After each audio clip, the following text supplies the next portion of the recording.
구약성경 17장입니다. 구약성경 창세기 17장 1절 2절 말씀 우리 함께 읽겠습니다. 창세기 17장 1절에서 2절까지 우리 같이 함께 읽겠습니다. 아브람이 99세 때에 여호와께서 아브람에게 나타나서 그에게 이르시되 나는 전능한 하나님이라. 너는 내 앞에서 행하여 완전하라. 내가 내 언약을 나와 너 사이에 두어 너를 크게 번성하게 하리라 하시니. 아멘. 잠시 기도하겠습니다. 참으로 살아계신 하나님, 영원에서 영원까지 이 세상을 다스리시고 보호하시며 섭리하시는 하나님을 믿습니다. 오늘 이 말씀이 살아계신 하나님의 말씀으로 들려지게 하시고 믿어지게 하시고 깨달아지게 하여 주셔서 참으로 저희들의 인생 안에 있는 어둠이 벗겨지게 하시고 저희들 내면을 감싸고 있는 죄의 껍질들이 벗겨지는 이 시간 되게 하옵소서. 감사하며 예수님의 이름으로 기도드리옵나이다. 아멘. 지난 한 주간 잘 지내셨죠? 그래서 날마다 하나님이 우리들과 함께 하십니다. 우리는 의식하든 안 하든 또 하나님이 하시는 일을 우리가 인정하든 안 하든, 심지어는 예수를 믿지 않는 사람들, 심지어는 신존재 자체를 부인하는 무신론자들, 그리고 유물론자들까지도, 심지어는 사람이 아닌 동물과 식물들, 무생물들에 이르기까지, 허공을 떠다니는 구름과 바람에 이르기까지 어디에도 하나님의 손길이 미치지 않는 것은 없습니다. 우리의 정말 머리카락 하나하나까지도 하나님의 역사하심으로 자라고 이것이 사멸되는 것이고, 하물며 우리들의 일상생활 속에서 하나님이 함께 하시지 않는 그런 때와 사건이 있습니까? 없습니다. 언제나 하나님은 함께 하십니다. 여러분이 심지어 잠들어 있을 때조차도 하나님께서는 우리를 지켜주시지요.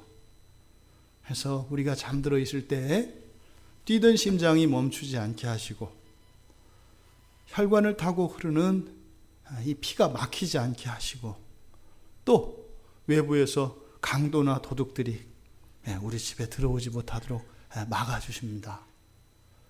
지난 한 주간 우리가 무탈하게 그저 다른 한 주와 다름없이 지냈다면 거기에는 항상 하나님의 최선이 임했다는 것을 믿으시기 바랍니다.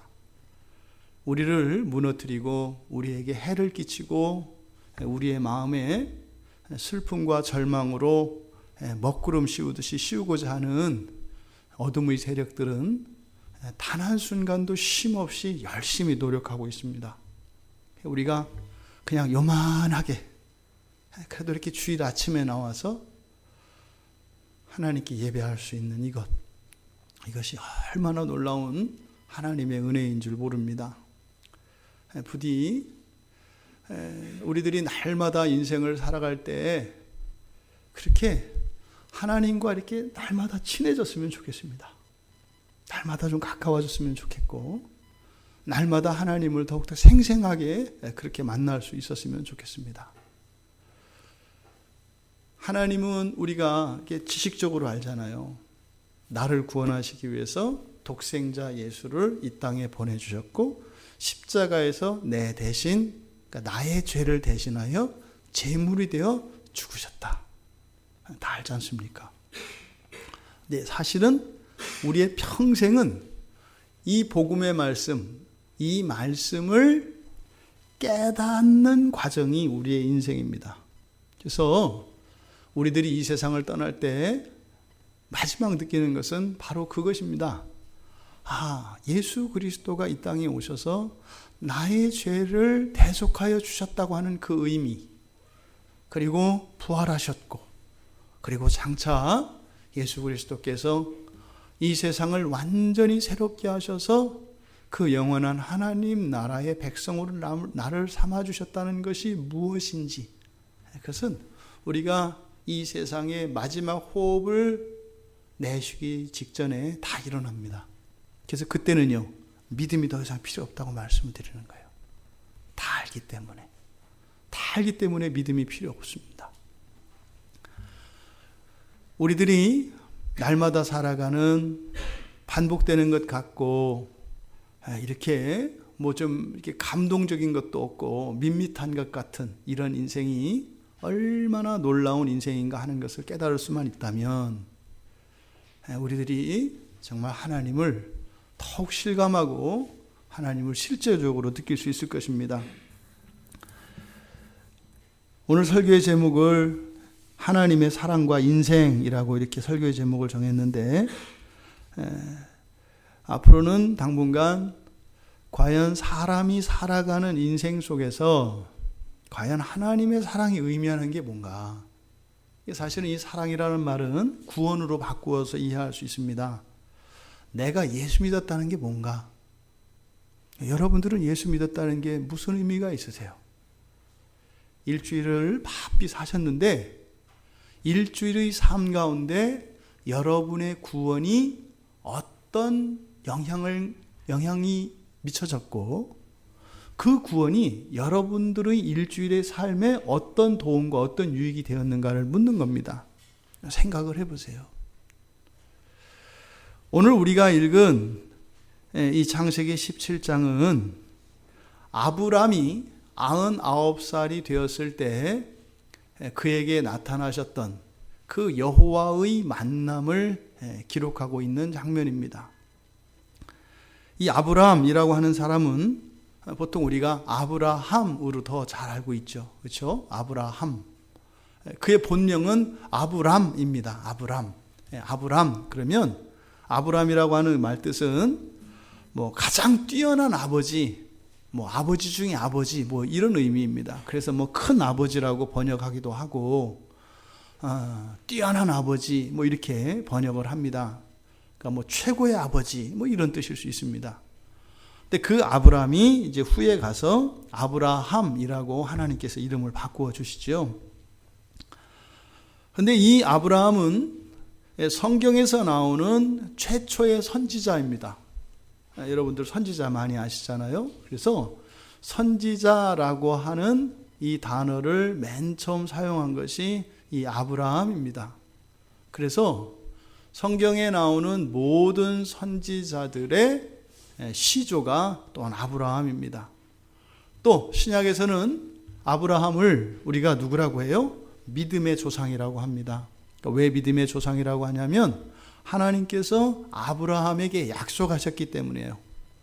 아브라함을 통해서 모든 민족이 복을 받게 될 것이다 라고 약속을 하셨기 때문에 하나님의 은혜를 받는 모든 사람은 바로 아브라함으로부터 시작되기 때문에, 그래서 믿음의 시조라고 이야기하는 겁니다. 그래서 여러분들 우리 한국 사람들의 보통 시조는 단군 할아버지 이렇게 이야기한다 말이죠.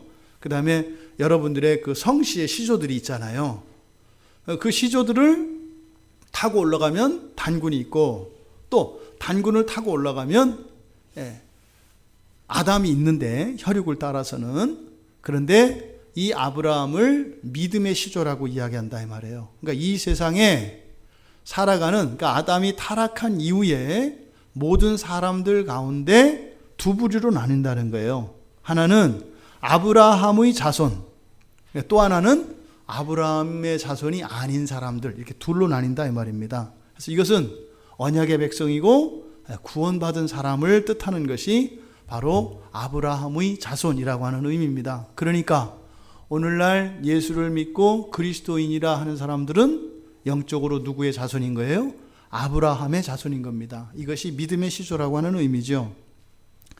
그의 고향은 갈대아 우르입니다. 갈대아 우르. 페르시아만이죠. 지금으로 말하면 그 페르시아만 위쪽에 있는 도시가 이제 갈대아 우르인데 거기가 고향이고, 이 아브라함은 이복 누이인 사레와 결혼을 합니다. 이복 누이.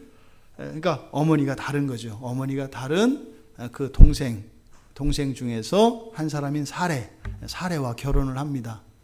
그래서 그 갈대아 우르에서 결혼을 해서 살고 있었는데 자녀가 없었죠. 그때 이 아브라함의 아버지 데라에게는 3명의 아들이 있었습니다. 그래서 뭐 첫째, 둘째, 셋째에 대해서는 좀 이게 혼돈이 이제 아직 이렇게 정리되어 있지 않습니다. 이렇게 그 정황을 보면 뭐 아브라함이 둘째인 것 같기도 하고 또 성경의 순서대로 보면 첫째인 것 같기도 한데 그게 만약에 반드시 필요했다면 성경이 정확히 얘기했을 겁니다.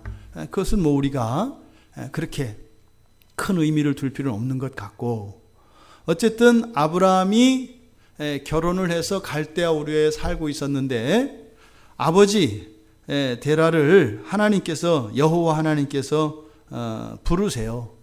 그래서 하란 땅으로 옮기십니다. 그러니까 아버지 따라서 이 아브라함도 이주를 하죠. 그래서 하란으로 와서 살다가 그때 여호와 하나님께서 아브라함에게 나타납니다. 그게 이제 창세기 12장에 나옵니다. 창세기 12장에 갈대아 우르에서 살다가 하란으로 이주해서 살고 있는 아브라함에게 하나님이 나타나셔서 아브라함에게 그걸 떠나라고 이야기를 하세요. 이 장면은 바로 우리가 예수 그리스도를 만나는 그 장면과 같습니다. 우리가 하나님을 믿지 않고 예수 그리스도를 믿지 않고 살아갈 때가 있습니다. 그러다가 어느 날 누군가에 의해서 복음이 우리에게 전해져요. 그래서 그냥 처음부터 예수를 믿고 교회에 나올 수도 있고 아니면 일단 누군가의 그 초대를 받고 교회에 나와서 뭐 이렇게 1년이든 2년이든 3년이든 또 뭐 성경 공부도 하고 설교를 듣다가 어느 날 예수 그리스도가 인격적으로 믿어질 때가 있어요. 바로 이때가 바로 12장에서 아브라함을 부르시는 여호와 하나님께서 부르시는 장면이 우리들이 예수님을 믿는 그 장면입니다. 그런데 여호와께서 아브라함에게 나타나셔서 이때는 아브람입니다만 편의상 아브라함이라고 그냥 하겠습니다. 이 아브라함에게 나타나셔서 약속을 하세요. 땅을 주겠다는 거예요. 땅을. 여러분 땅 주겠다면 좋아요, 안 좋아요? 좋잖아요. 요즘에 땅 괜찮거든요. 또 이게 지금 앞으로 이게 인프레가 계속될 것 같아서 땅, 금 이런 거 좋습니다. 재산 가치가 많아요. 또 하나님이 주신다니까 얼마나 많이 주시겠어요. 그러니까 땅을 주신대요. 그러더니 생각해 보세요, 여러분. 갈대아 우르에 살 때도 결혼했는데 자녀가 없었다고요. 요즘도 결혼해서 자녀가 없으면 얼마나 큰 고민이에요. 요즘에 결혼을 하면 첫 번째 기도 제목이 자식을 낳는 겁니다. 거의 50% 이상이 임신을 못해요. 바로 임신이 되지를 않아요. 임신이. 그러니까 오늘날도 사실은 이렇게 자녀들이 짝을 이루어서 가정을 꾸리면 그 자녀 주실 것에 대한 간절한 기도 제목인데 고대 사회에서는 어떻겠어요? 그러니까 갈대아 우르에서도 자식이 없었고요. 또 하란을 옮겨서도 자식이 없었다고요. 그러니까 오늘날 우리가 그러지 않아요? 예수 안 믿던 사람도 인생의 어려움을 만나면 어쨌든 뭐 있든 없든 어쨌든 내가 할 수 있는 다른 방법이 없으니까 이렇게 뭐 하나님께 그 하나님이 성경의 하나님은 아닐지라도 그냥 어떤 신적 존재에게 초월적 존재에게 이렇게 좀 의지하고 기대기 위해서 나오잖아요. 그러니까요. 고대 사회는 거의 유실론 사회였기 때문에 보나마나 이 아브라함은요. 늘 그 신께 기도하는 그게 있었을 거예요. 또 말은 얼마나 많았겠어요. 이 사례는 그 시아버지한테 얼마나 구박받았을지 뻔합니다. 이때 사회에. 어쩌면 이사간 게 그것 때문에 그럴 수 있어요. 왜? 결혼했는데 거기서 갈대아 우르에서 아들이 죽었거든요. 재수 없잖아요. 그것도 보니까 이 아브라함은 또 자식도 못 낳아. 그러니까요. 정 떨어진 거예요. 그 동네에. 그 떠나서 옮긴 거죠. 어떻게 해요? 새로운 인생을 좀 살아보려고. 우리도 그렇게 하잖아요. 직장도 옮기고 사업도 새롭게 시작해보고 사는 것도 옮기고 또 뭐 교회도 옮겨보고 막 이렇게 하잖아요. 또 종교도 옮겨보고 막 이렇게 하잖아요. 너무 힘들면 그런 거거든요. 살 길을 찾아야 되니까. 근데 또 별 적이 없었다 이 말이에요. 달라지는 게 없어요. 그때 하나님이 나타난 거예요. 여호와 하나님이. 그러면서 뭐라 그래요? 그렇게 기도 제목이었던 아들을 주겠다는 거예요. 거기다가 뭐 땅까지 주겠다는 거예요. 거기다가 복을 주겠다는 거예요. 최고 아니에요, 최고. 거기다가 번창하게 하겠대요. 그리고 심지어는 뭐라 그래요? 네가 복이 너를 통해서 이방 민족까지 다 복을 받게 할 거다. 이게 무슨 말이에요? 엄청 잘 살게 하겠다는 거예요. 떠날만 하잖아요. 하나님이 나타나서. 그런데 아브라함이 그 말을 듣고 떠날만 하려면 뭐가 될까요? 사실은 그게 이렇게 지금 손에 쥐어지는 건 아니에요. 그죠? 근데 그게 그 말을 듣고 하나님이 떠나라고 했을 때 떠날 수 있는 이유는 뭐가 될까요? 현재의 삶이 불만족스러울 때예요. 여기서 사는 게 더 이상 미련이 없을 때라고요. 여기서 사는 게 미련이 있으면요, 훨씬 큰 거를 준다 하더라도 작은 미련 때문에 못 떠나요. 이 사람의 성정이 그래요. 애들 보세요. 이게 지가 이렇게 먹던 사탕 이렇게 먹을 때 새거 사탕 주면 그러면은 이게 훨씬 크고 좋잖아요. 똑같은 거로. 그럼 어디 얼른 바꿔야 되잖아요.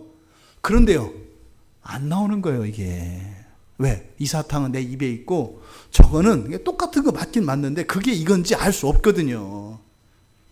그러니까 상식적으로 얼른 바꿔서 먹어야 되는 거예요. 근데 안 논다니까요. 사람이 그래요. 그러니까 복이 크다, 그래서 갔다, 이것보다는 현재의 삶이 너무나 힘들고 더 이상 미련이 없었기 때문에 훌훌 털고 떠날 수 있었다 이 말이에요. 아브라함이. 그래서 떠납니다. 그때가 75세입니다. 근데 이 창세기 12장에서 아브라함에게 찾아오셔서 하나님께서 하셨던 약속, 이거를 갈라디아에서는 복음이라고 이야기해요. 갈라디아서 3장 8절에서는 이걸 복음이라고 그래요. 그래서 복음이 아브라함에게 전해졌다 이렇게 얘기를 해요. 그 복음이 우리가 이제 우리에게까지 전해진 거죠. 75세가 되어서, 그러니까 아브라함이 하나님께서 나타나셔서 부르셨을 때 즉각 떠났는지 어쨌는지는 정확하진 않아요. 근데 어쨌든 분명히 나타나셨고 아브라함이 떠났대요. 근데 그때 나이가 75세라고 되어 있습니다. 여러분들은 각자 여러분 나이가 있잖아요. 예수님을 믿고 여기를 떠난 아브라함은 하란을 떠났습니다만 우리들은 우리 각자 그 삶의 자리를 떠날 때가 있었잖아요. 그 나이가 다 다르다 이 말이죠. 근데 아브라함은 75세 때 떠났다고 이야기합니다. 여기서 한번 우리가 생각해 보기를 원합니다. 아브라함이 지금 어쨌든 이 하란에서 살 때는요, 성경에 보면 아브라함이 떠난 뒤 75세에 떠나니까 그 아버지가 205세까지 살아요. 그러니까 70에 나서 75세에 아브라함이 하란을 떠나니까 60년 정도를 거기서 살거든요. 그러니까 아버지 재산도 있고, 그러니까 거기는 하란은 어때요? 어쨌든 그냥 먹고 살만 하다고요. 이래저래 해도 밥 3끼는 먹을 수 있고요. 그리고 이렇게 이주할 정도면 상당한 부가 있었던 것이면 틀림없어요. 그런데 어떻게 보면은 알지도 못하는 것으로 어디라고 또 얘기도 안 했거든요. 내가 지시할 땅 이렇게 얘기해요. 내가 어딘지는 내가 아직 얘기할 수 없는데 일단 너 떠나라 이렇게 얘기하거든요. 떠나면 내가 가면서 얘기해 줄게. 뭐 이게 꼭 유괴범들이 하는 거 아니에요. 정확하지가 않잖아요. 지시할 땅으로 떠나라 이래요. 어딘지도 모르고 여기는 확실한 곳이고 여기는 불확실한 곳이에요. 그러니까 확실한 것을 버리고 불확실한 곳으로 가라 이 말이에요. 이게 받아들이기 어렵다는 거예요. 그러니까요. 왜 떠날 수 있다고요? 확실한 이곳이 확실히 소망이 없기 때문에 떠난다 이 말이에요. 사람이 그래요. 아니 불확실한 곳을 향해서 갈 때는 여기가 불확실한 것보다 못하니까 떠나는 거 아니에요. 불확실한 게 더 좋은 거니까. 불확실한 건 없는 거일 수도 있어요. 근데 여기는 지금 뭔 거예요? 싫은 거예요. 그래서 떠난다 이 말이에요. 얘가 싫지 않으면 안 떠난다니까요. 우리도 마찬가지잖아요. 하나님이 암만 불러보세요. 암만 천국을 약속하고 구원을 약속하고 암만 얘기해 보세요. 얘가 좋은데 떠나요. 단물 빠질 때까지 기다리라고 하신단 말이에요. 그런 거예요. 아브라함은 75세가 돼서 거기 단물이 다 빠졌다 이 말이에요. 그래서 떠난 겁니다. 그러면요, 하나님이 불렀죠. 그럼 어떻게 해야 돼요? 책임져야 돼요? 말아야 돼요? 책임져야 되잖아요. 여기 계신 아내분들, 남편이 여러분들을 불러서 결혼하자고 꼬셨잖아요. 결혼했잖아요. 그럼 어떻게 해야 돼요? 책임져야죠. 책임져야죠. 그게 당연히 도리 아니겠어요? 하물며 우리 부부관계에서도 그런데 하나님은 어떻게 되겠어요? 더 책임져야죠. 더 책임져야죠. 하나님이 책임진다는 거 이게 뭐예요? 사랑하시는 거예요. 밥 세끼 먹여주는 그게 아니잖아요. 아이, 그거는 식당 가서 일해도 밥 먹고 살아. 뭐 그렇게 하려고 우리가 결혼했고 그랬나? 아니잖아요. 그러니까요. 책임진다고 하는 것은 사실은 뭐예요? 사랑이에요. 사랑. 사랑하는 거죠.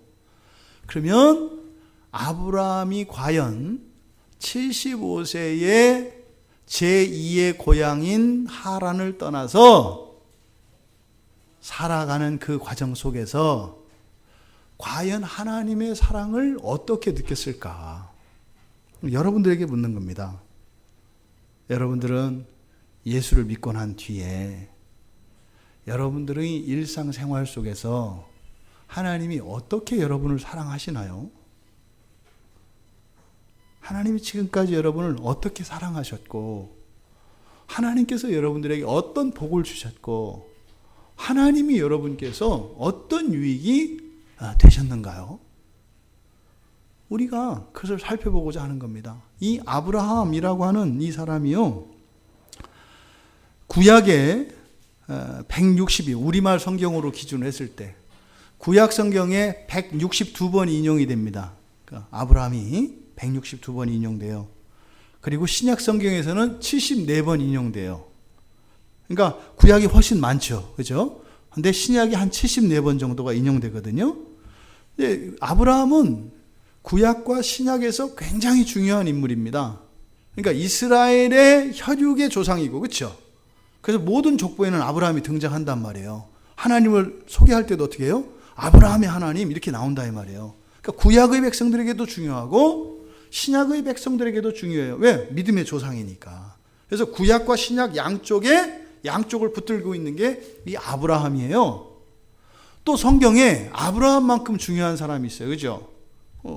그 뒤에 아브라함 뒤에서 나오는 사람 중에 중요한 게 이제 야곱인데, 그죠? 근데 이 야곱은 아브라함의 계보 밑에 이 족장 아래 있기 때문에 그 뒤로 모세가 굉장히 중요합니다. 모세. 그렇죠? 예, 모세가 이스라엘 백성들을 구원해서 그때부터 이제 그 약속의 땅으로까지 인도하는 역할을 하잖아요. 이 모세가 굉장히 그래서 성경에서는 인용이 많이 이름이 거론됩니다. 그러니까 812번 그 이름이 엄청나잖아요. 성경에서 812번이 모세라는 이름이 쓰여요. 여러분, 이거 하나님 말씀이 적힌 성경책이에요. 여기에 800번 이름이 적히는 사람이면은요, 어마어마한 거예요. 여러분 이름 없잖아요. 제 이름도 없어요. 여기에 그렇게 뛰어났던 역사 속에 있었던 분들 한 번도 안 들어가거든요. 800번 넘게 이름이 인용이 됩니다. 그런데 이 모세도 신약과 구약에 이렇게 걸쳐 있는 사람이라는 걸 알아요. 그래서 대부분 구약에서 많이 730번 정도 인용되는데 신약에서도 80번, 82번이 이렇게 이제 우리말 성경에 이렇게 인용됩니다. 그 다음에 여러분들이 알고 있는 왕 중에서 가장 뛰어난 왕 누구예요? 다윗. 그렇죠? 다윗이 사울로부터 이스라엘의 왕조가 시작됩니다만 사울은 스스로 포기해버리고, 그죠? 그래서 다윗으로부터 그 언약의 계대가 이렇게 이어진단 말이에요. 그러니까 그 다윗은 찾아보니까 구약 성경 전체에서 900번 인용이 돼요. 900번. 그러니까요, 모세보다도 더 많이 인용됐어요. 다윗은 누구였죠? 왕이었잖아요. 왕이었잖아요. 왕. 그래서 왕이었기 때문에 그만큼 더 중요합니다. 이 다윗이 그런데 구약에는 848번, 훨씬 많아요. 근데 신약에는 50번, 55번 정도밖에 사용이 안 돼요. 그러니까요, 무게가 어떻게 해요? 구약에서는 훨씬 큰데 신약에서는 그 무게가 좀 떨어지는 걸 우리가 알 수 있어요. 그 다음에 다윗의 아들 솔로몬 있잖아요. 이 솔로몬의 경우가 완전히 달라집니다. 이 솔로몬은 구약에서는 굉장히 중요한 인물이에요. 근데 신약에서는 아주, 그러니까 10번 쓰이거든요. 10번. 신약에서는 솔로몬이라고 하는 이름이, 그것도 부정적인 의미로 인용이 돼요. 솔로몬이. 그러니까 솔로몬은 성경 전체로 보면 어떤 사람이에요? 한때 잘 나갔다가 완전히 망한 사람. 그래서 소시적에 말이야, 평생 이렇게 말하고 사는 사람이에요. 있잖아요, 우리 주변에도. 소시적에 말이야, 이렇게 하는 사람. 이게 성경에서 등장하는 솔로몬이에요. 근데 우리가 이 인생에 대한 이야기를 하면서 좀 이제 극적인 대비가 필요해서 이 아브라함을 먼저 제가 거론을 한 겁니다. 이 아브라함은 하나님께 부르심을 받고 어떤 인생을 살았고, 또 이제 성경에서 사실은 우리들의 인생을 가장 적나라하게 잘 나타내 있는 성경으로 이야기하면은 전도서입니다. 전도서. 성경에 보면 전도서라는 게 있어요. 그 교회 전도하라는 게 그게 아니에요. 전도서가 그 얘기가 아니에요.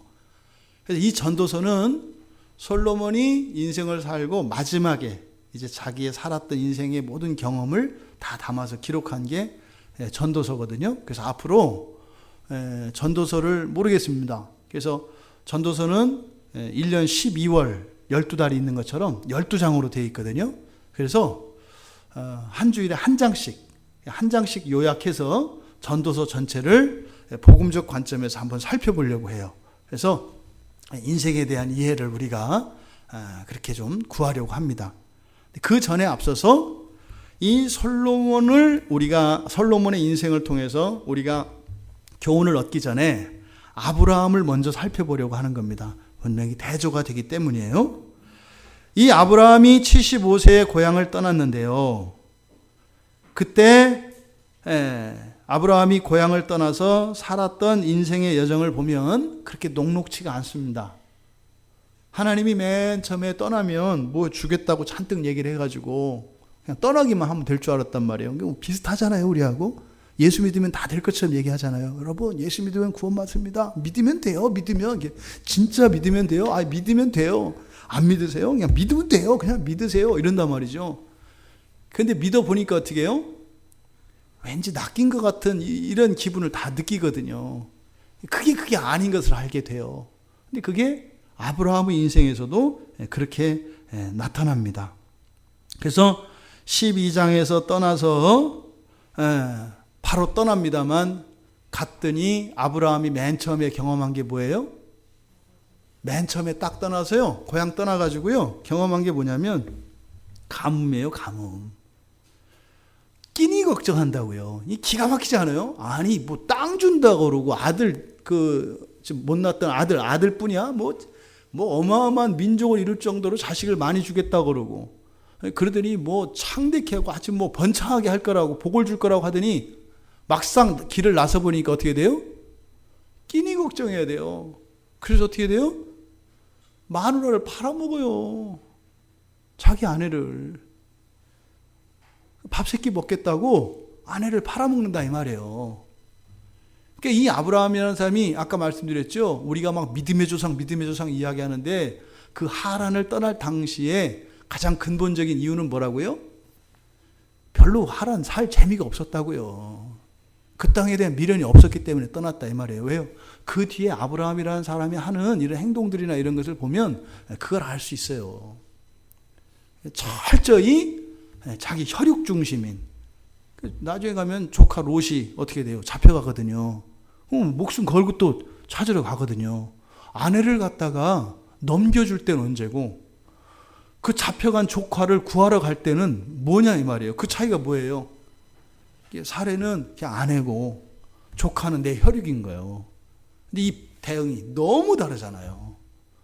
그러니까 한편으로는 목숨 걸고 가고 한편으로는 그냥 갔다가 와. 뭐 이런 식으로 하는 아브라함을 보거든요. 어쨌든 아브라함이 하나님의 약속을 믿고 떠나서 맨 처음 경험한 것은 먹고 사는 문제예요. 그래가지고요. 지금 이집트까지 약속의 땅으로 갔다가 거기 있는 게 아니라 거기서 그냥 떠나서 또 저 아래로 애굽으로 내려간다 이 말이죠. 그리고 어쨌든 뭐 하나님이 도우셔서 다시 이제 올라옵니다. 다시 올라와 가지고 거기서 이제 조카 이제 롯을 데리고 갔었는데 조카 롯하고 이제 땅을 나누어요. 이제 사람이 이제 많아져서 이렇게 나눠요. 그래가지고 조카하고 이제 땅을 나눈 다음에 그리고 이제 아브라함에게 하나님이 다시 또 나타나세요. 그때 그게 이제 창세기 13장에 보면 이제 롯과 아브라함이 서로 이렇게 떠난 뒤에 다시 또 이제 하나님이 나타나세요. 그러니까 12장에서 부르실 때 나타나셨고, 그리고 나서 가나안 땅으로 갔다가 애굽 갔다가 다시 올라와서 이제 롯과 나뉜 다음에 또 이제 나타나신 거예요. 그리고 나서 다시 한번 또 아들을 약속을 하세요. 야, 내가 약속했잖아. 나 안 잊어버리고 있어. 줄게. 이렇게 이제 얘기를 해요. 그러니까 아브라함이 어떻게 했어요? 이제 진짜 줄라나 보다. 뭐 이제 이렇게 하지 않겠어요? 그때 아브라함이 믿었다 얘기해요. 그때 아브라함이 믿었다고 얘기를 해요. 그래서 그 믿음을 의로 여겼다 이러거든요. 그러니까 맨 처음에 하나님이 주셨을 때 그 약속에 대한 아브라함의 태도와 지금 여기서의 태도가 변한 것을 알 수 있습니다. 그러니까 아브라함이 믿었다 이렇게 얘기해요. 그러니까 그때서 다시 또 그 땅을 약속을 하세요. 이 땅도 줄 거야. 근데 생각해 보세요. 아브라함이 한 번 당했지 두 번 당했어요? 그 땅 준다고 해서 왔었잖아요. 왔는데 어떻게 했어요? 벌짱 다 본 땅인 거예요. 밥도 못 먹게 살겠는데. 그래서 증거를 요구해요. 하나님, 진짜 뭐 이 땅이 뭐 이렇게 평당 가격이 최소한 10만 원대는 돼야 되는 거 아니에요? 뭐 우리나라에서 제일 싼 땅 뭐 이런 거면 소용없잖아요. 뭐 평당 5원. 뭐 그 땅 많이 줘야 뭐해. 그러니까 이게 좀 괜찮은 땅이라고 하는 뭐 이렇게 좀 문서라도 좀 하나 해서 정 안 되면 이 다음에 뭐 대토해서 딴 데로 바꿔주시겠다고 하는 계약서라도 하나 써주시죠? 이렇게 이제 요구를 해요. 증거를. 그때 맺는 언약이 횃불 언약이에요. 야, 이게 보세요. 이 땅 나중에 오르거든? 엄청 오르거든? 안 믿는 거예요. 알겠는데요. 근데 어쨌든 이렇게 뭐 증서로 하나, 만약에 안 오르면 그 뭐 손해에 대해서 이렇게 보존을 해주시겠다는 뭐 이렇게 보장 각서라도 하나 써주시죠. 그러니까 어떻게 해요? 횃불 언약으로 목숨을 걸고, 야, 내가 이 땅값 안 오르면 내 손에 장지진다. 이렇게 하고 약속하는 게 이게 횃불 언약이에요. 언약 그러니까 뭐 거룩한 것 같지만 아주 이게 계산적인 거예요. 그래서 하나님이 횃불 언약을 맺습니다. 그리고 나서 이제 16장에서 보면은 사레가 이제 아브라함의 아내 사레가 하나님께서 아들을 주시겠다고 한 것을 아브라함한테 들었겠어요? 안 들었겠어요? 들었겠죠. 15장에서 나타나서 약속을 했단 말이에요. 근데 사라가 암만 생각해도 뭐예요? 아닌 거예요. 암만 생각해도 이게 그게 아니게 남편을 가만히 보니까 이게 좀 약간 좀 띨빵한 것이 갈 때 우르 살 때부터 그랬어요. 이렇게 믿을 만한 남편은 아니야 보면은 귀도 가볍고 뭐 이렇게 얘기하면은 막 이렇게 쓸려다니고 그러니까 그렇다 해서 또 이렇게 막 믿음이 있어가지고 뭐 이런 사람이냐면 그것도 아니야. 왜? 겪어봐서 알거든. 애국 갔다가 완전히 그 애국 바로한테 그 부인으로 될 뻔했잖아요. 그러니까 이 사레가 아브라함을 볼 때 그렇게 막 믿음직스러운 남편이거나 그런 사람 아니에요. 그게 또 와가지고 또 뭐 하나님 여호와께서 오셨는데 진짜 아들 준다고 하셨어. 뭐 땅도 이거 많이 오른대. 괜찮대. 여기 있으래. 사레가 이 인간을 믿고 살다가는 내가 쪽박타기 딱 일수다. 이거는 내가 정신 똑바로 차리지 않으면 이 집은 거덜나게 돼 있다. 이렇게 생각을 한 거예요. 하나님 복은 관두고 민족 관두고 너 죽고 나면 당장 나 부양할 아들은 있어야 되겠다. 그래가지고 어떻게 해요? 몸종 하가를 집어넣어가지고 손을 얻게 한다고요. 왜? 이게 뭐겠어요? 연금이죠. 노후연금. 아브라함이 먼저 갈 가능성이 사라에게는 100%거든요. 그러니까 떠나고 나면 어쨌든 연금은 있어야 되니까 하갈을 넣어서 이제 자식을 낳아요. 그게 누구예요? 이스마엘이죠. 하갈은 어떻게 했어요? 이제 괜찮아. 그리고 이제 하갈이 그 다음부터 얘기하지 않겠어요? 여보, 하나님이 얘기했던 자손이 이스마엘이야. 봐. 이걸 몰랐잖아. 하갈을 내 몸종 딱 넣으니까 자식 딱 낳잖아. 어머, 왜 이렇게 하나님의 뜻을 모르고 말이야. 그렇게 하면서 이스마엘은 어떻게 했겠어요? 바로 하나님의 약속의 자식이라고 생각을 했겠죠. 그렇게 이제 쭉 살아간 겁니다. 그러니까 86세 이스마엘이 출생해요. 그럼 몇 년이에요? 75세에 떠났잖아요. 그러니까 75세에 약속을 믿고 아들을 주시겠다고 하는 약속을 믿고 떠났는데 10년 만에 임신을 한 거예요. 그렇죠? 길 떠나서 10년 만에. 누가? 사라가 아니에요. 하갈이. 그리고 그 다음에 이제 아이를 낳은 거죠. 그러니까 10년 동안 사실은 사라가 어떻게 했어요? 하나님 봐준 거예요. 하나님을. 뭐 아들 주겠다고 그러더니 주기는 뭘 줘? 10년이면 짧은 세월이에요? 짧은 세월 아니잖아요. 땅을 주겠다고? 땅은 주기는 고사하고 가서 노예될 뻔했고 그 엉뚱한 남편을 둔 여자가 엉뚱한 사람 첩이 될 뻔했잖아요. 뭐 이거 말도 못하는 이런 인생의 우여곡절을 겪은 거라고요. 우리는 지금 남 얘기니까 그냥 그랬나 보다 하지만 여러분들이 한번 살아봐요. 그렇게. 여기 있는 아내들 중에서 여러분 남편이 어디 가가지고 어떤 나라 왕한테 그걸 넘겨주고 가는 돌아서는 남편을 보고 무슨 생각하겠어요? 신발 집어던지고 싶지 않겠어요? 예의 인간아. 거기서 총을 맞고 칼을 맞고 죽더라도 죽어야지. 네 아내를 뺏기고 그러고서는 또 뭐 아무 일 없는 듯이 그러고 룰루랄라 너 살았다고 가냐? 뭐 이러지 않겠어요? 기가 막힌 10년을 사는 거예요. 그러니까요. 사라 입장에서는 자기 살 길을 찾을 수밖에 없었다고요. 지금 하나님의 약속이 성취되고 있어요? 안 되고 있어요? 안 되고 있어요. 10년 동안. 이제 그리고 나서 이제 17장이 되는데 17장에 보세요. 갑자기 아브라함이 몇 살이 돼요? 99세가 돼요. 몇 년이 흘렀어요? 13년 차이니까 12년의 시간이 꼬박 흘러간 거예요. 하란 떠날 때 몇 살이었어요? 75살이었어요. 지금 몇 살 됐어요? 99세. 몇 년 지났어요? 24년. 희한하죠. 또 이스마엘을 기준으로 12년이에요. 그 앞으로 이렇게 보니까 이스마엘 13살 요 기준으로 하니까 그 이후로 12년, 또 그 이전으로 12년, 그 이후로 12년에서 24년이 흘렀어요. 그리고 나서 지금 예수님이 아니죠. 여호와께서 지금 아브라함에게 나타나신 거예요. 그러더니 뭐라 그래요? 여기다 이제는 하나님이 내가 전능하다고 얘기하잖아요. 여호와 이러지 않고 뭐요? 나는 전능한 하나님이야 이렇게 얘기해요. 여기엔 뭐겠어요? 아브라함이 하나님을 전능하다고 믿어요? 안 믿어요? 안 믿어요. 그러니까 뭐라고 하는 거예요? 야, 나 전능해 이렇게 얘기하는 거예요. 나 전능해. 그러면서 내 앞에서 행하여 완전해라. 그리고 내 언약을 나와 너 사이에 두어 너를 크게 번성하리라. 또 사기쳐. 또 사기. 지금 아브라함은 사실은 나름대로 어떻게 됐어요? 정리됐어요.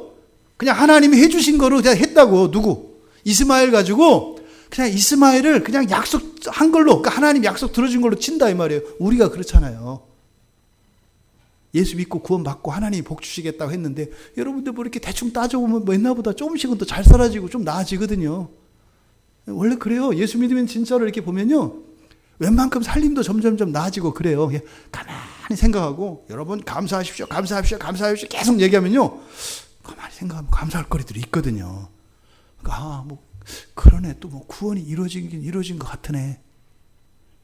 근데 하나님이 주시는 복과 구원의 은혜는 그런 거 아니에요.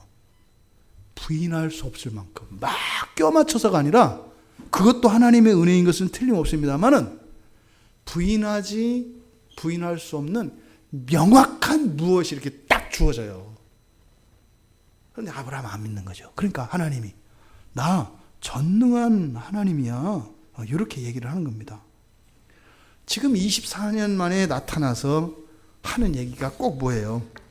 집 나갔던 남편이 24년 만에 돌아와가지고 나 당신 사랑해 이렇게 얘기하는 거예요.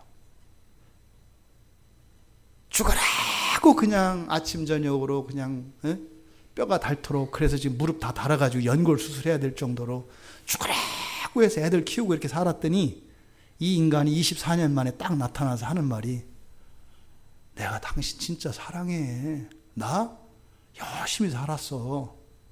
근데 들어와서 보니까 그나마 월세방 그것도 다 빠져가지고 오갈 데 없으니까 들어온 거 이렇게 보니까 이게 지금 전능한 하나님이 나타나신, 아브라함에게 나타나신 그 장면이에요. 아브라함과 사라에게는 그렇다 이 말이에요. 그리고 나서 이름을 바꿔줘요. 이름을. 이때부터 이제 아브라함이 되고 사레가 사라가 됩니다. 그러니까 그때까지는 이제는 그냥 한 사람으로서 뛰어난 사람, 아비와 어미였는데 이제는 어떻게 돼요?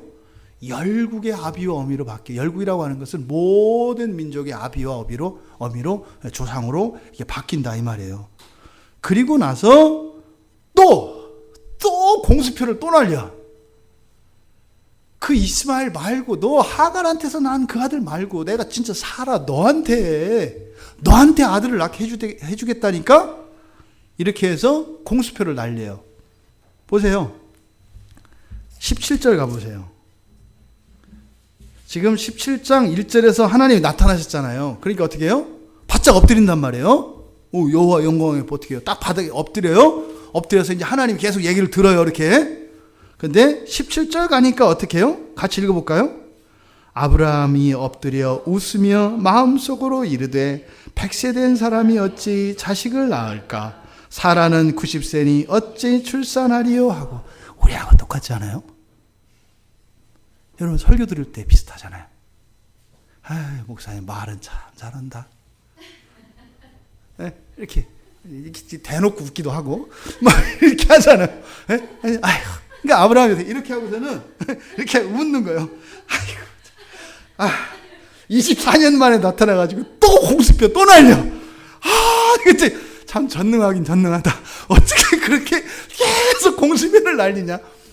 아니 그렇게 얘기 안 해도 어련히 우리가 알아서 이스마엘 다 키웠는데 또 그렇게 또 아들을 주겠다고 저러냐? 아브라함이 이렇게 엎드려서 웃어요. 근데 하나님이 뭐라고 하세요? 이제는 뭐라고 그러세요? 야, 내년에 낳게 해줄게. 내년에 낳게 해줄게. 이렇게 얘기하는 거예요. 24년 만에. 근데 이런 얘기 또 처음이거든요. 죽겠다고 그러더니 날짜를 딱 못 박는 건 또 처음이에요. 그러니까 어떻게 했어요, 아브라함이? 조금 예전하고 다르니까. 근데 보통 사기꾼들이 원래 할 때 이렇게 치는 거예요. 애매하게 쳤다가 좀 구체적으로 했다가 이런 식으로 거기 이제 낚이면 완전히 낚이는 거예요. 그죠? 하나님이 내년에 낳겠대, 내년에. 그럼 어때요? 금방 임신을 한다는 거 아니에요. 곧. 그래서 요 말씀이 이루어져요, 분명히. 그런데 아브라함이 어떻게 했다? 웃었다 이 말이에요. 그리고 나서 18장에 가면, 이제 바로 뒤에 18장에 가면 여호와께서 또 나타나세요. 그때는 어떻게 해요? 두 천사와 함께 동행해서 나타나세요. 근데 그때 나타난 여호와 하나님은 사실은 누구시라고요? 예수 그리스도이세요. 여호와가 예수예요, 여러분. 여호와가 예수라고 이해하시면 돼요. 그러니까 이때 이제 하나님께서 여호와께서 다시 나타나셔요. 그런데 잘 모르면서 엉겹결에 이 아브라함이 대접을 합니다. 그래서 떡과 엉긴 젖과 우유와 송아지 고기를 대접해요. 2절에서 8절을 보면 18장. 그리고 나서 다시 한번, 요즘 같은 때입니다. 같은 때. 얼마 이 시간차가 없어요. 길지 않아요. 똑같이 아브라함 99세 때 일어난 사건입니다. 그러니까 그때 다시 한번 사라에게 이제 사라가 아들을 임신할 거다 이렇게 얘기해요. 그랬더니 부창부수라고 아브라함은 엎드려서 웃더니 그 안에 사라는 어디서 웃어요? 장막 뒤에서 웃어요. 둘 다 어디서 웃어요? 하나님 안 보이게 웃어요. 그러니까 속는 거예요, 사람은. 진짜 믿는 줄 알았지. 에? 근데 그 뒤에서 또 웃어요. 그러니까 하나님은 아셔요, 모르세요? 다 아시죠. 웃는 사라에게 여호와께서 다시 약속을 하십니다. 야, 너 진짜로 그렇게 된다. 그렇게 된다. 그리고 나서요, 요 17장에서부터 99에 나타나서 이삭이 태어나는 것은 몇 장이에요? 21장이에요. 그러니까 보세요. 17, 18, 19, 20장까지가 그러니까 얼마간의 기간 동안 있었던 일이에요? 1년 안에 있었던 일이죠. 1년 안에. 16장과 17장은 바로 건너뛰는데 12년의 시간의 공백이 있어요. 근데 아무 얘기도 없잖아요, 그 사이에. 그러니까 뭐 있겠어요? 생고생한 얘기예요. 그러니까 안 쓴 거예요. 고생하고 막 하나님 욕하고 막 별짓 다 했나 봐요. 그러니까 빼버린 거 이렇게. 그러다 또 자기들끼리 알아서 뭐 이스마엘을 놓고 뭐 이렇게 했겠죠. 그리고 나서 17장에서 나타나서 21장에서 이삭이 태어날 때까지 17, 18, 19, 20장 요 4장이 1년 사이에 있었던 일이라고요. 그 1년 사이에 있었던 일들을 보면은요, 여기서 엄청난 일들이 많이 일어나요. 19장에 가면은 소돔과 고모라 심판이 일어납니다. 역사적인 1년 안에 어마어마한 얘기들이 일어나요. 막 불 떨어지고 난리가 나잖아요. 이게 소돔과 고모라 성 심판 얘기가 있고요. 또다시 아브라함이 가뭄 때문에 또 이주를 하는 사건이 또 일어나요. 또 아내를 또 팔아먹어요. 또 팔아먹는 사건이 또 일어납니다. 그때 이제 아비멜렉에게 아내를 내주는. 그리고 나서 이제 올라오지요. 그리고 이제 이삭을 낳는 겁니다. 그러니까 비로소 창세기 12장에서 75세에 하나님의 약속을 믿고 떠났던 아브라함이 정말로 그 하나님의 약속이 진짜였구나 라고 확인하는 데까지 걸린 시간이 몇 년이라고요? 24년 걸렸다고요. 100세가 됐으니까 25년째 되는 거네요. 그렇죠? 75세니까. 그리고 나서 하나님의 약속이 실제로 자기의 삶 속에 일어났다 이 말입니다. 그런데 여러분, 그 아브라함에게 100세의 아들을 낳았는데 그 바로 뒤에 22장 가면 어떤 얘기가 나와요? 내놓으라 그래요. 그걸 또 제물로 죽이래요. 여러분, 하나님하고 사랑하셔도 괜찮으시겠어요? 괜찮으시겠냐고요. 예수 믿는 거 이런 거예요, 여러분. 모세 아시잖아요. 모세 어떻게 했어요? 날 때부터 죽을 뻔했어요. 태어나자마자 강물에 떠들어서 멀미하고 토하고 난리 났었어요. 에? 거기 악어 없겠어요? 악어한테 먹힐 수도 있었어요. 그래서 좀 인생 풀리는 줄 알았죠. 에? 공주의 아들로 들어가서 왕자가 됐으니까. 근데 어떻게 돼요? 거기서 또 쫓겨나가지고 40년 목부 생활 하잖아요. 그래서 또 하나님이 또 나가서 뭐 이상한 짓 하고 나무에다가 이렇게 막 불 지르고 또 나무는 타지 않고 또 이래서 또 안 가려고 했더니 또 뭐 이렇게 막 해가지고 또 할 수 없이 그냥 끌려갔잖아요. 그때 또 막 왜 또 막 기적은 일으키고 막 난리를 쳐가지고 그렇게 해서 좀 백성들이 말 들을 줄 알았잖아요. 백성들이 안 들어요. 맨날 욕만 먹거든요. 맨날. 그러니까 뭐요? 죽으라고 고생하고 맨날 욕만 먹고 그 가운데에서 하나님한테 혼나고 사람들한테 욕먹고 껴가지고 또 산에 데리고 와서 또 굶겨. 한 40일을 또 굶겨가지고 또 쫄쫄 굶다가 그러다가 막판에 어떻게 해요? 가나안 땅에 다 보였는데 또 못 들어가요. 하나님하고 사랑하시면서 하실래요? 괜찮으시겠어요? 그러니까 이스라엘 사람들이 여호와 하나님 안 믿을 수는 없잖아요. 그죠? 근데 그 조상들의 얘기를 알잖아요. 그러니까 믿음을 따라 순종하며 살아간다는 삶이 어때요? 평탄하고 좋고 행복하고 막 그래요? 꼬여요, 인생이. 인생이 꼬인다고요. 그래서 아주 지혜로운 사람이 나타납니다. 아주 지혜로운 사람이. 그래서 어떻게 해요? 하나님을 완전히 믿고 순종할 건 아니구나. 그냥 하나님은 하나님이고 나는 나대로 살아야 되겠구나. 그래서 일단 하나님한테 좀 받아서 챙길 건 챙기고 그거 가지고 내 마음대로 사는 게 최고다. 이런 생각을 했던 사람이 있어요. 그게 누구예요? 그게 솔로몬이에요. 아브라함은요. 그러함에도 불구하고 하나님의 약속과 하나님 말씀 따라 어떻게 해요? 순종하면서 살아갔다고요. 아내들의 입장에서 보면 솔로몬이 좋은 남편일까요? 아브라함이 좋은 남편일까요? 그냥 세속적인 아내 입장에서 보면 솔로몬이 좋은 아내예요. 인간 나만 아내로 두면 좋은데 문제는 뭐 한 1000명을 두니까 이게 문제긴 한데 어쨌든 그래도 내가 사는데 왜 나갔다 팔아먹고 이러진 않거든. 뭐 다른 여자들을 막 데려올진 몰라도 팔아먹진 않거든. 그러니까 이 솔로몬이 살았던 인생과 아브라함이 살았던 인생은 너무나 대조적이에요. 아브라함은요, 그렇게 인간적으로 훌륭하거나 그런 사람 아니에요. 근데요, 하나님 말씀 믿고요, 그렇게 따라가면서 살아가요. 그러면서 아브라함이 어떻게 변해요? 점점 믿음의 사람으로 변해가고 정말로 복의 근원이 되어가고 하나님의 약속의 성취를 맛보게 돼요. 그래서 175세에 이 세상을 떠날 때는요, 확실한 믿음 안에 거했고 하나님의 약속이 실현된 것을 보았어요. 아브라함은. 근데 솔로몬은요, 자기 마음대로 살았어요.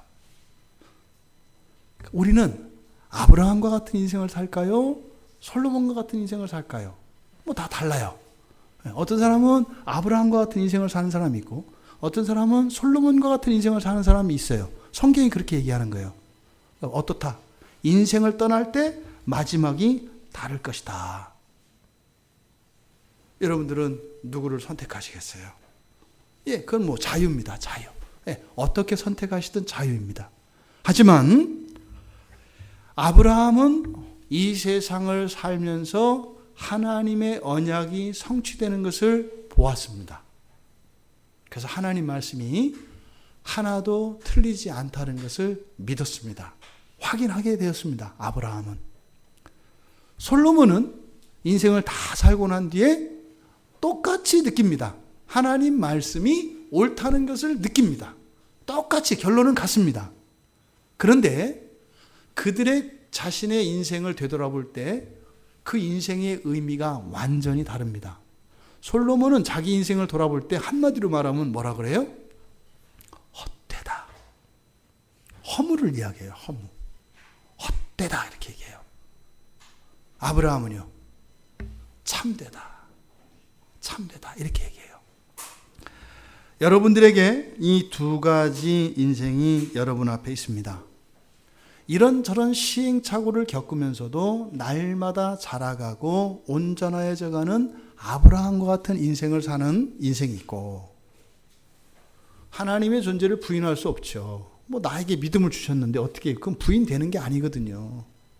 그럼 믿어지는 걸 어떻게 해? 안 믿기로 한다고 안 믿어지는 게 아니죠. 그런데 나와 전혀 절로 가 있어 이런 거죠. 하나님 절로 가 있어. 근처 오지 마. 접근 가처분 금지 신청을 법원에 내서 그걸 받아내가지고 하나님이 100m 안으로는 못 들어오게, 목소리가 들려. 그러니까 한 10km 바깥에서 못 들어오게 하고 살아가는 그런 인생을 살 수 있죠. 그리고요, 마음껏 하고 싶은 대로 사는 거예요. 마음껏 하고 싶은 대로 사는 거예요. 근데 그 끝은 어떻다? 하나님이 옳다. 이것을 인정하게 된다는 거예요. 결론은 같아요. 그런데요, 인생은 완전히 달라요. 여러분들은 아브라함과 같은 그렇게 시행착오를 거칠지라도 믿음 안에서 하나님 말씀을 따라 순종하며 그렇게 살아갈 수 있기를 바랍니다.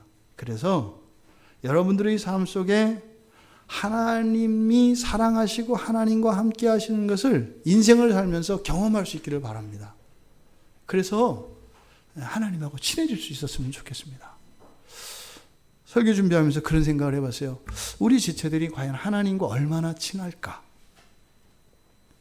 여러분들에게 하나님 전화번호를 다 나눠준다고 할 때 참 다양한 반응이 일어날 수 있겠다. 어떤 사람들은 받자마자 그냥 구겨서 버리는 사람도 있을 거고, 어떤 사람은 그걸 들고 곧바로 전하는 사람도 있을 테고, 어떤 사람은 우선 할 일 하고 한가할 때 이제 전화하기로 했다가 까먹는 사람도 있을 테고 하는 사람도 있을 테고, 다양할 것 같아요. 정말로 여러분들한테 지금 전화번호를 딱 나눠드리면 반응이 다 다를 겁니다. 하나님 전화번호가 여러분들한테 주어진다면 전화를 했을 때 통화 중 걸리기를 바라요. 왜? 동시에 다 눌러가지고 다 통화 중 걸리기를 바라요. 네? 그렇게 되길 바라요. 하나님 그냥 전화 기다리고 이렇게 있으면 안 되지 않겠어요? 앞으로 우리가 정말 내 인생에서 경험되어지는 하나님의 사랑이 무엇인가를 전도서를 통해서 살펴보려고 하는데, 바라기는 우리들의 나이, 현재 직업, 이런 모든 것, 신앙의 경력, 이런 걸 다 차치하고, 우리 매일매일 똑같이 24시간을 살잖아요. 그 24시간 속에서 하나님이 정말 생생하게 느껴질 수 있기를 바랍니다. 하나님은 계시거든요. 근데 우리가 느끼지 못할 뿐이에요. 그래서 앞으로 이제 최소한 12주, 길면 몰라요. 얼마 갈지는. 전도서가 12장이니까. 그래서 이 전도서의 말씀을 통해서 헛된 인생을 아주 완벽하게 살았던 솔로몬의 교훈을 통해서 우리들 안에 있는 헛됨의 요소들을 버리고 그런 시행착오를 줄이고 정말 생생한 하나님의 임재를 경험하며 살아갈 수 있게 되기를 바랍니다. 여러분, 한 주일 동안 사시면서 하나님을 좀 생각해 보세요. 하나님을 좀 생각해 보세요. 모르겠어요. 여러분들은 어떠실지. 저도 지금 목사가 돼서 이렇게 여러분들한테 하나님 생각하라고 하고 저야 맨날 생각하죠. 근데 저 집사 때는 안 그랬거든요. 저도 인정합니다. 이렇게 정신 차려 보니까 그냥 주일이었고 그랬어요. 저도. 여러분들은 저보다 낫기를 바라는데 세상이 그렇게 녹록하지 않더라. 안 하려고 안 한 게 아니라 어찌어찌 살다 보니까 그냥 주일날만 정신이 드는 거죠. 주일날만. 그나마도 또 약속 시간 늦어가지고 또 막 헛찍어. 그래서 다음 주는 안 하려고 했는데, 원래 지난주부터 안 하려고 했는데 또 그렇게 되는 거죠. 그것은 뭐겠어요, 여러분? 그냥 있는 그대로를 인정하고 내가 하나님과 친하지 않은 거예요. 그 얘기는 뭐겠어요? 솔로몬과 같이 살고 있는 겁니다. 나의 삶 속에서 하나님의 사랑이 느껴지지 않는다고요. 그러면요, 아무도 사랑 못한다니까요. 내가 하나님 사랑을 느끼지 못하면 아무도 사랑 못해요, 여러분. 사랑 척하고 살아가는 거죠. 그건 뭐겠어요? 굉장히 애쓰고 수고하는 거예요. 사랑 연기가 어렵거든요. 사랑 연기가. 그러니까 연기가 아니라 그런 삶을 살아간다면 참 기쁘고 복된데, 그렇지 않은데 사랑 연기를 하면서 살아간다는 것은 너무나 힘들어요. 성경은 이야기합니다. 하나님의 사랑을 느끼고 하나님을 사랑함으로 가족을 사랑하고 이웃을 사랑하며 살아가라고요. 우리의 인생에 나타난 하나님의 사랑 기대하시며 정말 우리의 인생이 정말 그리스도인의 인생으로 그렇게 변화될 수 있는 그런 기회가 되기를 바랍니다.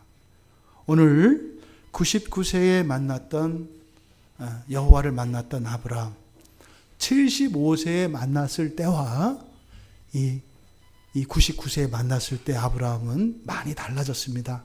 하나님과의 사랑이 그렇게 우리도 날마다 하나님을 매일 만나고 그 사랑이 자라가는, 그래서 더욱 생생하고 하나님을 의지하며 그렇게 살아갈 수 있는 바로 그 일을 위해서 예수 그리스도가 십자가에 못 박혀 죽으신 거예요. 여러분이 그걸 못 누리고 있다면 마치 예수님이 십자가에서 한 것이 헛것에 한 거예요. 그래서야 되겠습니까? 여러분 안에 주어진 그 하나님의 사랑을 날마다 일상 속에서 누리며 그 사랑에 감격하며 살아가시는 이 한 주일이 되기를 주님의 이름으로 축원합니다. 말씀을